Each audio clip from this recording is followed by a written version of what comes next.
विधानसभा चुनाव का बिगुल फूंका जा चुका है और राष्ट्रीय लोकतांत्रिक पार्टी के अध्यक्ष हनुमान बेनीवाल के समर्थन के बाद वहां की राजनीति में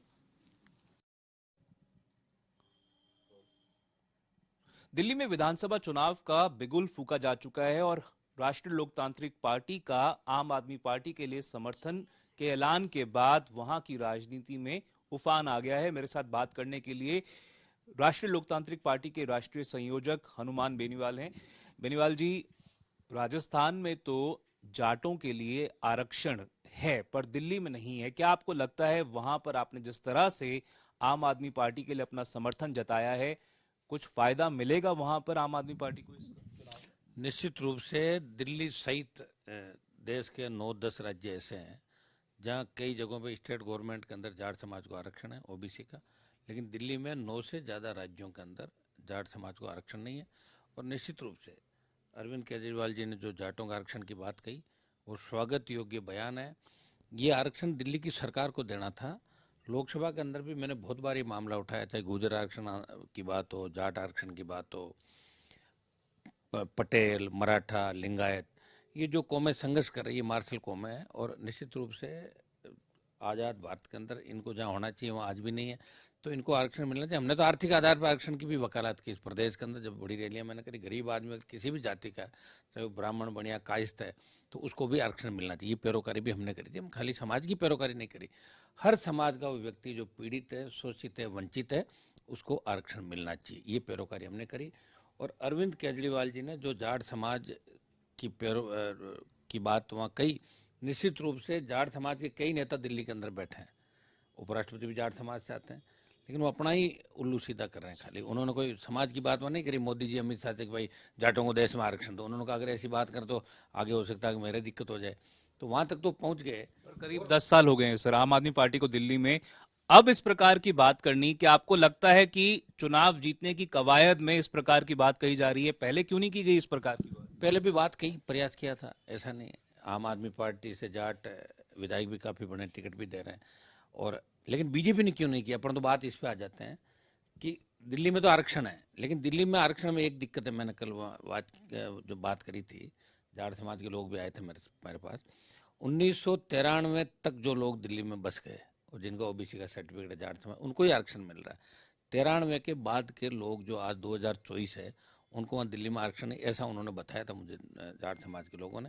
तो वो बात भी मैंने कल अरविंद केजरीवाल जी से करी कि आपके इस तरह पे जो शामिल करना है और कोई अगर आपको संशोधन करना है तो आप स्टेट में तो अपने हिसाब से कराएं, और केंद्र से बात आपने करी, और हम भी कोशिश करेंगे केंद्र सरकार जाटों को आरक्षण दे, और ये केंद्र सरकार के गेंद केंद्र सरकार के पाले में। पर क्या आपको लगता है सर कि जाटों के लिए आरक्षण की मांग का मुद्दा दिल्ली में इतना बड़ा है कि वो निर्णायक साबित हो सके?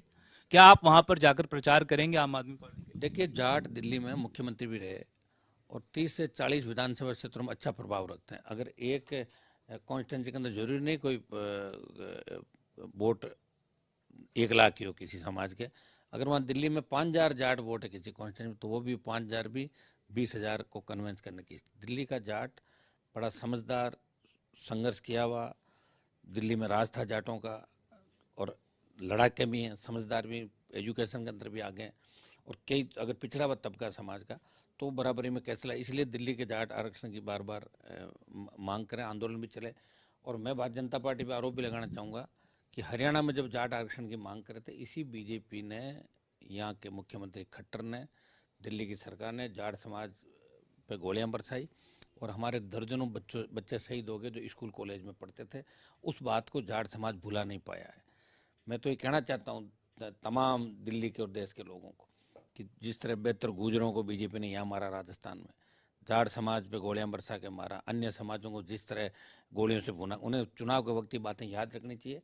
और जाट समाज सहित तमाम दिल्ली के मतदाताओं से, राजस्थानी बहुत बड़ी तादाद के अंदर, लाखों की संख्या में दिल्ली में राजस्थान के लोग हैं हमारे, हर समाज के, अलग अलग संभाग वाइज बने हुए, कहीं मारवाड़ है, कहीं शेखावटी, तो कहीं आपका भरतपुर का अलग जो वहाँ पे इसके ब्रज के नाम से। तो राजस्थान के लाखों वोटर दिल्ली के अंदर, मैं सबसे अपील करूँगा कि देश को बचाने के लिए वहाँ आप पार्टी का समर्थन करें, क्योंकि अगर वहाँ भारतीय जनता पार्टी आ गई। जिस हिसाब से भारतीय जनता पार्टी देश में चल रही है, धर्म के नाम के अलावा कुछ भी नहीं बचा। न तो कोई रोजगार है, अग्निवीर योजना ला के जवानों को कमजोर कर दिया, किसानों को किस तरह मारा देश के अंदर आप देख रहे हैं, 700 की शहादत देनी पड़ी, महंगाई किस कदर बढ़ रही है। कुछ लोग हैं जो देश की सरकार चला रहे हैं, इनको न कोई रोजगार से मतलब, न कोई और चीज़ से मतलब, बस कांग्रेस पर आरोप लगाना और अपना टाइम पास करना।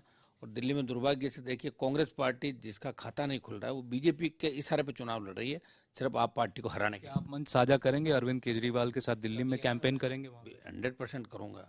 जब मैंने कहा है, मैंने समर्थन किया कि आरएलपी पार्टी दिल्ली में आप पार्टी को समर्थन करिए। हज़ारों नौजवान प्रचार के अंदर जाएंगे। मेरे खुद की बहुत बड़ी टीम है आरएलपी की दिल्ली स्टेट के अंदर।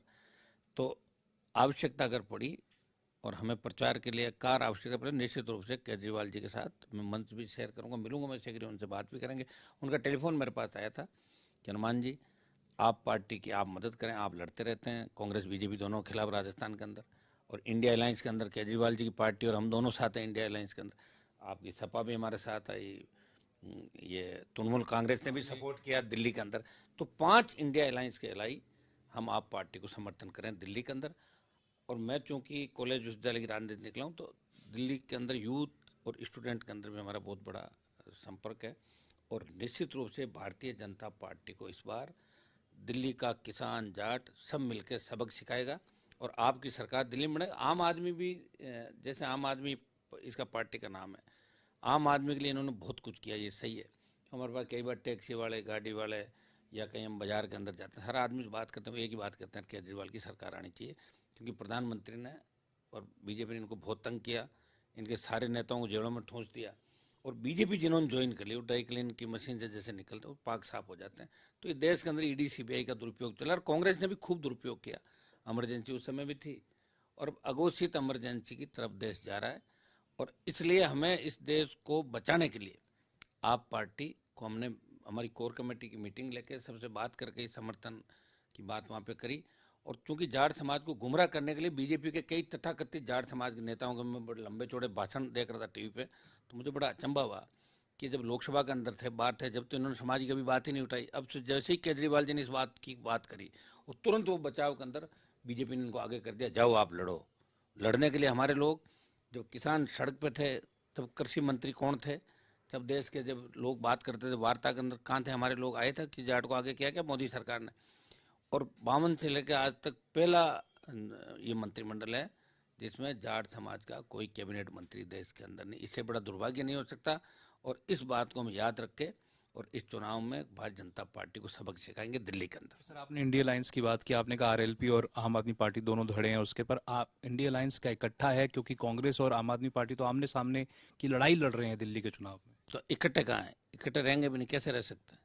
कांग्रेस के पिछले लघु बन के थोड़ी रहेंगे। हमने अगर इंडिया अलायंस के अंदर साथ दिया तो बीजेपी को हराने के लिए दिया। कांग्रेस अगर हमारे ऊपर हावी होने की कोशिश करेगी तो हमने अलायंस के अंदर साथ भी नहीं देंगे। कोई जरूरी नहीं कि हम कोई कांग्रेस की वजह से हम नेता हैं। कांग्रेस को हमारा फायदा मिला और हमें कुछ कांग्रेस का फायदा मिला। आम आदमी पार्टी के अरविंद केजरीवाल ने आरोप भी लगाया है कि अजय माकन, संदीप दीक्षित मिले हुए बीजेपी से। ये सही है, कांग्रेस बीजेपी वहाँ पे मिली हुई है। मैंने भी कल कहा था कि बीजेपी को अगर कहीं सहूलियत लगती है कि कांग्रेस के कंधे पर हाथ रखने से अगर उनकी सरकार बनती है, तो कांग्रेस के कुछ नेताओं को ईडी सीबीआई से डराते हैं। जिस तरह अपने प्रदेश में भी उपचुनाव हुए और कांग्रेस के नेता जो पेपर लीक के अंदर आरोपी है, जिनके ईडी की रेड भी हुई, प्रमुख 2-3-4 लोग नेता कांग्रेस पार्टी के, उनके ये एसआई भर्ती रद्द नहीं होने का ये भी एक बहुत बड़ा कारण है कि अभी जो डील हुई थी उपचुनाव के अंदर, ये वही डील थी कि आप बीजेपी को जीताओ, भजन लाल जी को और ऊर्जा दो, ताकि भजन लाल जीते बीजेपी, ताकि भजन लाल जी यहाँ सीएम बने रहे। तो कांग्रेस के नेताओं ने ये भजन लाल जी से बंद कमरे में बात करी और उन्होंने आश्वस्त किया कि आप चिंता नहीं करें, हम कांग्रेस को बेच देंगे। कांग्रेस की सुपारी ली और इसलिए कांग्रेस की 3-4 जगह जमानत जब्त हुई उपचुनाव के अंदर। आप देख लेना, कहाँ तो 11 आई थी और कहाँ जमानत जब्त हुई। तो सीधा मिला जुले खेल राजस्थान में चल रहा। आप दिल्ली क्यों जा रहे हैं? आपने कहा जमानत जब्त हुई, पर जिस तरह से दौसा में एक सिटिंग कैबिनेट मिनिस्टर के भाई चुनाव लड़े और हार गए, उन्होंने कई बातें भी कही कि आपको लगता है कि भीतरघात हुआ बीजेपी में उनके भाई के खिलाफ। मैं क्या कह रहा हूँ आपको, कांग्रेस की सुपारी दी और कांग्रेस के जो भी लीडर हैं वो अब अंदर ही एक दूसरे को मार रहे हैं। न वो बीजेपी के खिलाफ हैं, कभी दिन में कोई मिल लेता, कभी रात में मिल लेता। ऐसा कांग्रेस का कोई नेता नहीं जो गृह मंत्री के संपर्क में नहीं। सारे के सारे अमित शाह के संपर्क में पहले भी थे, जब सरकार गिर रही थी उस समय भी, और आज भी है। मैं तो एक एक को जानता हूँ, समय आने पे सारी बातें आ जाएगी सामने।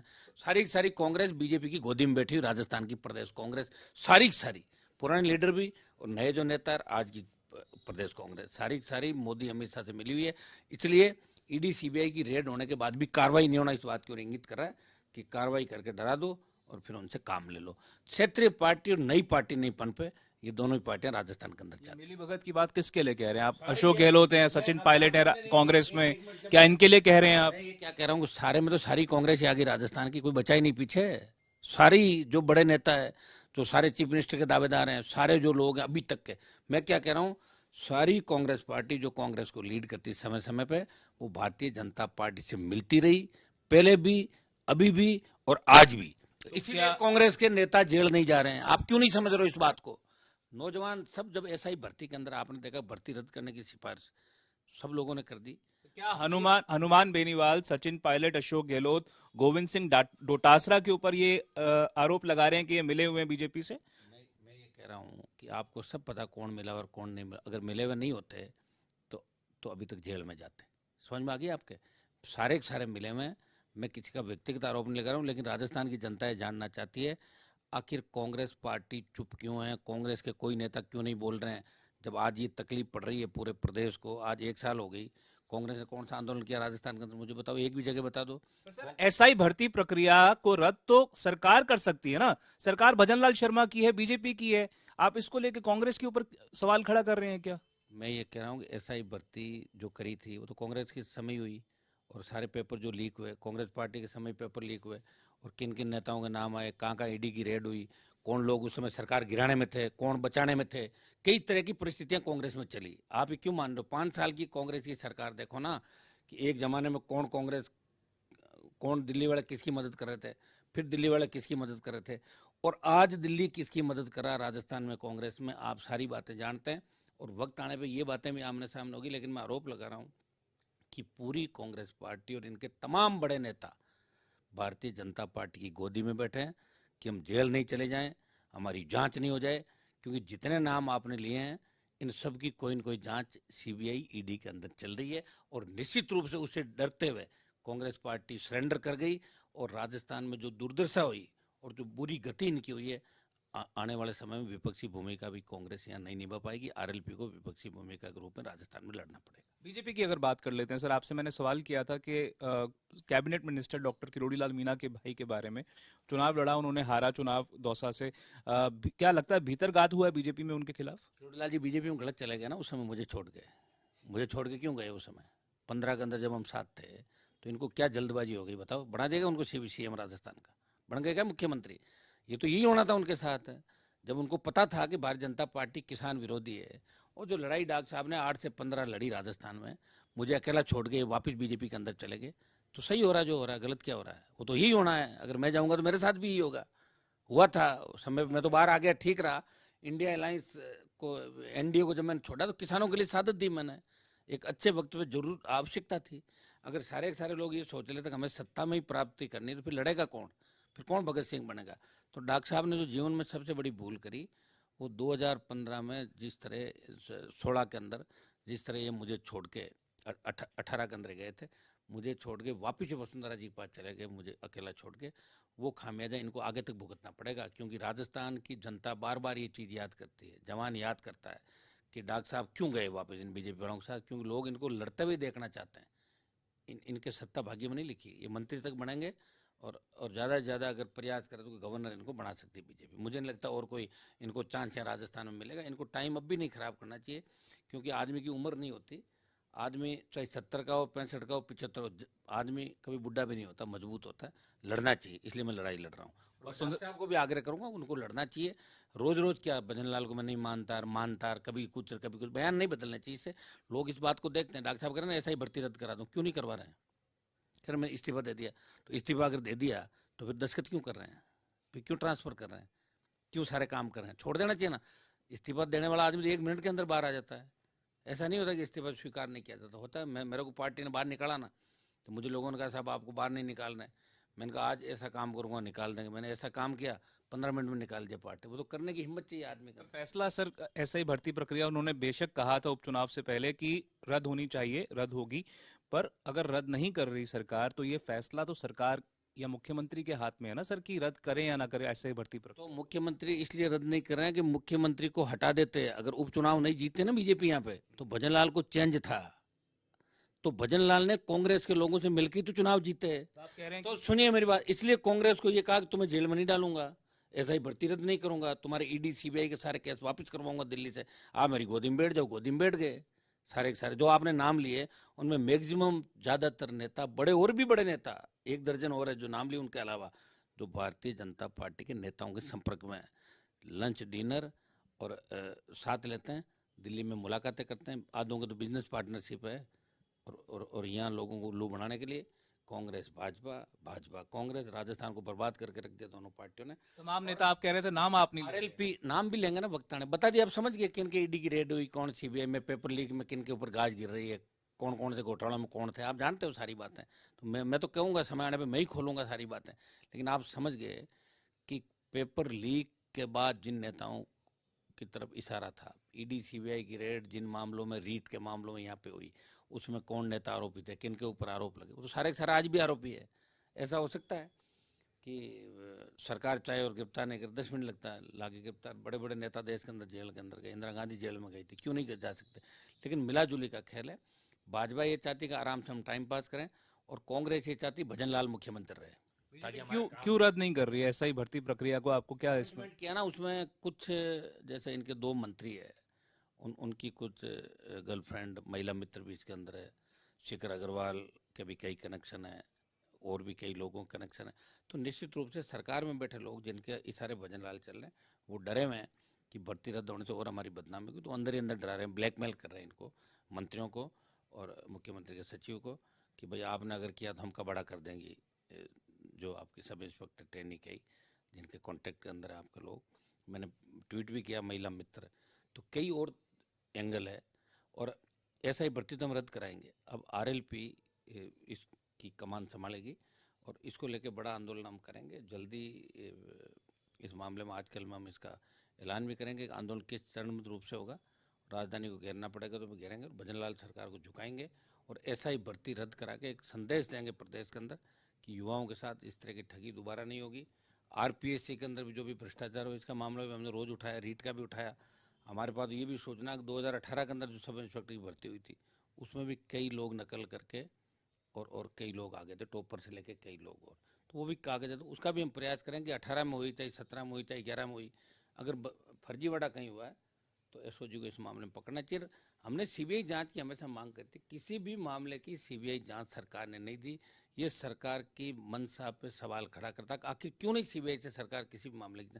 और भजनलाल खुद जब सड़कों पे थे, तब एक बीजेपी कहती थी कि हमारी सरकार आते हम ये कर देंगे, वो कर देंगे, हम सीबीआई जांच कराएंगे, हम इनको अंदर डाल देंगे। तो 1 साल में तो कुछ कर नहीं पाए, फिर कब कर देंगे, ये राजस्थान की जनता जानना चाहती है। मुख्यमंत्री भजनलाल शर्मा की सुरक्षा में जो एक पुलिस अफसर नियुक्त थे, उनकी सड़क हादसे में मौत हो गई। भजनलाल शर्मा उनके पास मिलने भी गए थे, परिवार के पास, पर क्या आप भी गए वहां पर? परिवार का क्या कहना है, क्या आपने उनको संदेश दिया?